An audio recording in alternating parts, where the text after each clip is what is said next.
कहते हैं कि अगर आपको लाइफ में कुछ बड़ा अचीव करना है तो उसकी शुरुआत एक छोटे से स्टेप से होती है।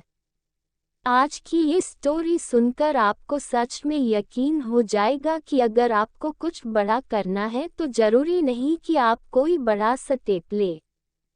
आप एक छोटे से स्टेप से शुरुआत करके भी कुछ बड़ा कर सकते हैं।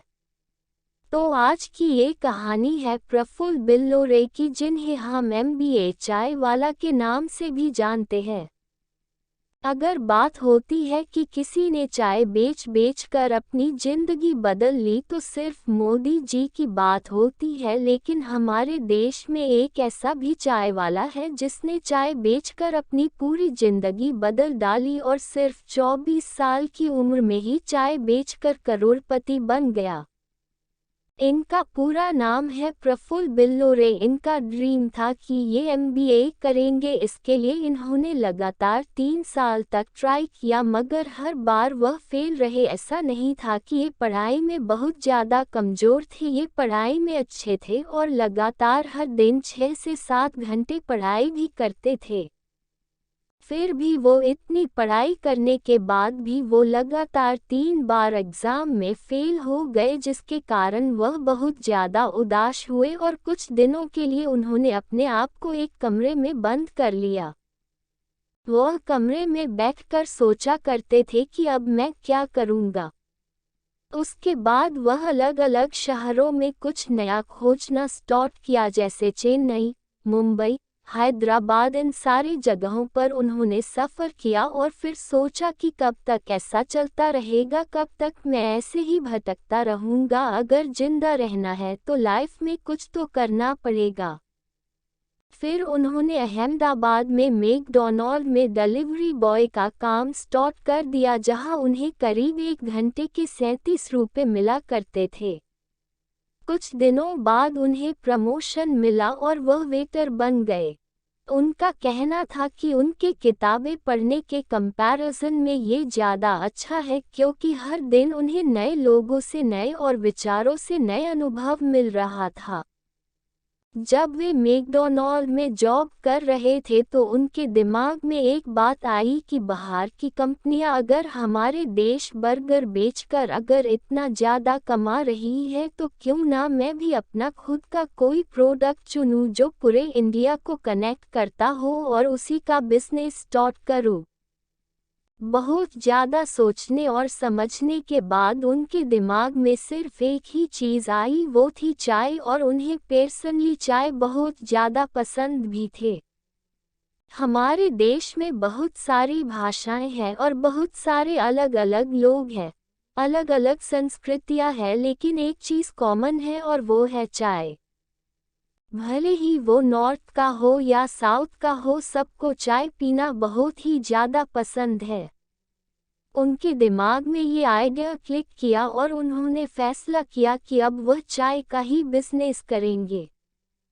उसके बाद वह अपना खुद का एक कैफ़े स्टार्ट करना चाहते थे, लेकिन कैफ़े स्टार्ट करने के लिए उनको लगभग 15 लाख रुपए की ज़रूरत थी। वह एक मिडिल क्लास फैमिली से थे और उनके लिए ये चीज़ बहुत ही ज़्यादा बड़ी थी और यूँ कहे तो इम्पॉसिबल थी।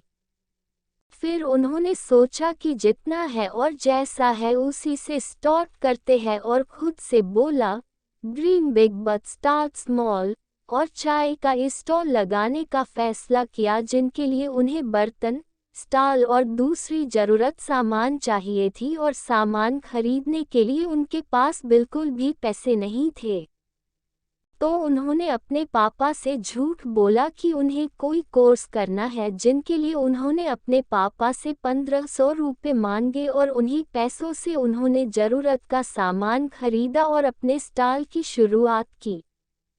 जब उन्होंने अपने चाय का स्टॉल लगाया तो उनके दोस्तों ने उनका बहुत ज़्यादा मजाक बनाया, उन्हें चिढ़ाया और उन्हें बहुत ही ज़्यादा डिमोटिवेट भी किया, पर उन्हें इस बात से कोई खास फर्क पड़ा नहीं और अपने काम को उन्होंने लगातार किया। जब उनका पहला दिन था तो पहले दिन उनके पास कोई भी ग्राहक नहीं आया और उन्होंने एक भी कप चाय नहीं बेचा। फिर उन्हें लगा कि प्रमोशन करना चाहिए, तभी तो लोगों को पता चलेगा और उनके पास चाय पीने के लिए आएंगे। तो उन्होंने अपने स्टॉल का प्रमोशन भी किया, लोगों को बताया कि मैंने चाय का स्टॉल खोली है और आप आइए मेरे यहाँ चाय पीजिए। फिर दूसरे दिन उन्होंने 5 कप चाय बेची, जिससे उन्हें करीब 150 रुपये मिले। वह सुबह 9 बजे से शाम 6 बजे तक मैकडॉनल्ड में काम किया करते थे और वापस आने के बाद शाम को 7 से 11 चाय बेचते थे। उनके चाय बेचने का तरीका दूसरों से थोड़ा अलग था। वह अपने कस्टमर से अंग्रेजी में बात किया करते थे, इसी कारण वो लोगों के नज़रों में आ जाते थे और हर कोई इन्हें नोटिस भी करता था। लोग सोचते थे कि यार ये लड़का कौन है जो चाय बेचता है और अंग्रेजी में बात करता है। फिर अगले दिन दुकान खुलने से ही पहले कुछ लोग उनका इंतजार कर रहे थे। लोग उनसे मिलना चाहते थे और उनकी कहानी जानना चाहते थे। उस दिन करीब उन्होंने 600 रुपये कमाए। उसके अगले दिन 1200, फिर 4000, फिर 5000, ऐसे ही करके उनकी ग्रोथ बढ़ती रही। फिर जब वह अपने चाय की स्टॉल से अच्छे पैसे कमा रहे थे, तब उन्होंने मैकडॉनल्ड की जॉब को छोड़ दिया और पूरे दिन चाय बेचने लगे। फिर कुछ दिन बाद उनके पापा का फ़ोन आया। उनके पापा उन्हें दिए हुए पैसों के बारे में पूछ रहे थे। तब फिर उन्होंने अपने पापा से झूठ बोल दिया, जो कि ये अच्छी बात नहीं है अपने घर वालों से झूठ बोलना। फिर भी उन्होंने अपने पापा से झूठ बोला और किसी लोकल कॉलेज में एडमिशन ले लिया। जब वह कॉलेज में गए, उन्होंने देखा कि सब स्टूडेंट्स अपना टाइम वेस्ट कर रहे थे, लोग फालतू की चीज़ें किया करते थे, उन्हें अपने फ्यूचर का भी कोई ध्यान नहीं था। जिनके कारण उन्हें लगा कि अगर मैं भी यहाँ रहा तो मेरा भी समय वेस्ट होगा, इससे अच्छा मैं अपने बिजनेस पर फोकस करता हूँ और उसे बड़ा करता हूँ, और पूरा फोकस चाय के स्टॉल पर लगा दिया। सब कुछ ठीक चल रहा था, लेकिन हमेशा ऐसा नहीं होता। अगर आज आपका अच्छा टाइम चल रहा है तो कल आपका बुरा टाइम भी आएगा। ऐसा ही उनके साथ भी हुआ। उनका बिजनेस जब ग्रो कर रहा था तो आसपास के दुकान वाले जलने लगे और इसी कारण उनके दुकान को बंद करा दिया गया, जिसके कारण वह पूरी तरह से टूट गए और फिर से अपने डिसीजन पर सोचने लगे कि कहीं मैंने गलत फैसला तो नहीं ले लिया। और वह अपनी पुरानी यादों को याद किया करते थे जब वह लोगों के लिए चाय बनाया करते थे। लेकिन जो उनके अच्छे कस्टमर थे वह उन्हें इंस्टाग्राम पर और फेसबुक पर मैसेज किया करते थे कि आपने दुकान क्यों बंद कर दी, और उन्हें बोला करते थे कि अपना दुकान फिर से स्टार्ट कीजिए। फिर उन्हें लगा कि अच्छा रिस्पांस आ रहा है, क्यों ना फिर से स्टार्ट किया जाए। उसके बाद उन्होंने अहमदाबाद में जगह ढूंढना स्टार्ट किया जहां से उन्हें कोई ना भगा सके, और उन्होंने हॉस्पिटल के सामने एक जगह किराए पर ले लिया, जिसके लिए उन्हें 10,000 रुपये हर महीने देना पड़ता था। जब उन्होंने अपना नया स्टॉल लगाया तब उन्होंने अपने दुकान का नाम रखा MBA चाय वाला। इसका पूरा नाम था मिस्टर बिल्लोरे अहमदाबाद चाय वाला।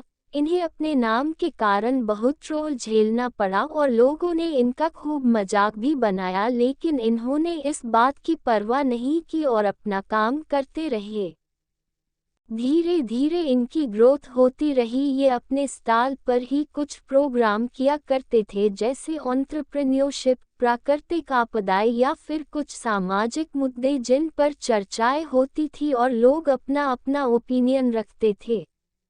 ये चीज़ लोगों को बहुत ज़्यादा पसंद आती थी, जिन कारण इनका नेटवर्किंग धीरे धीरे बहुत बढ़ा, जिनकी पॉपुलैरिटी भी बहुत ज़्यादा बढ़ी। धीरे धीरे इनका बिजनेस इतना बड़ा हो गया कि आज इनका टर्नओवर करोड़ों में होता है और पूरे वर्ल्ड में अलग अलग देशों से इनके पास ऑर्डर आता है। अलग अलग देशों में जाकर ये लोगों के लिए चाय बनाते हैं। वो एक दिन का इतना चार्ज करते हैं जितना एक IAS ऑफिसर एक महीने में कमाता है। इन्होंने अपनी करियर की शुरुआत सिर्फ 20 साल में किया था और 4 साल में उन्होंने की जबरदस्त सक्सेस हासिल की।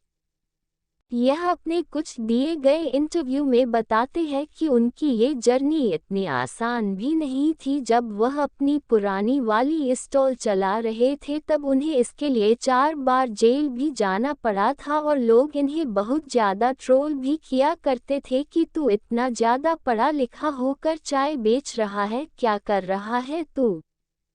और इनके घर वालों को भी बहुत ज़्यादा ट्रोल किया जाता था कि तुम्हारा लड़का तो चाय बेचता है, क्या करेगा वह ज़िंदगी में। लोग उनके माँ बाप को बहुत ज़्यादा ताने दिया करते थे। लेकिन आज जब उन्हें सक्सेस मिल गई तो सिचुएशन बिल्कुल पलट गई है। लोग उनके माँ बाप की बहुत ज़्यादा तारीफ़ करते हैं और प्रफुल्ल बिल्लोरे की भी बहुत ज़्यादा तारीफ़ करते हैं कि तुम सच में कुछ बड़ा अचीव करके दिखाया। आज प्रफुल्ल बिल्लोरे बड़े बड़े कॉलेज में अपना टॉक देते हैं और लोगों को बताते हैं कि आप भी कुछ कर सकते हैं। प्रफुल्ल बिल्लोरे वह एक एंजल इन्वेस्टर भी है जो लोगों को पैसे देते हैं उनका बिजनेस स्टार्ट करने के लिए। तो ये थी MBA चाय वाला की इंटरेस्टिंग जर्नी। उम्मीद करता हूँ कि आपको इनसे कुछ सीखने को मिला होगा और पसंद आया होगा।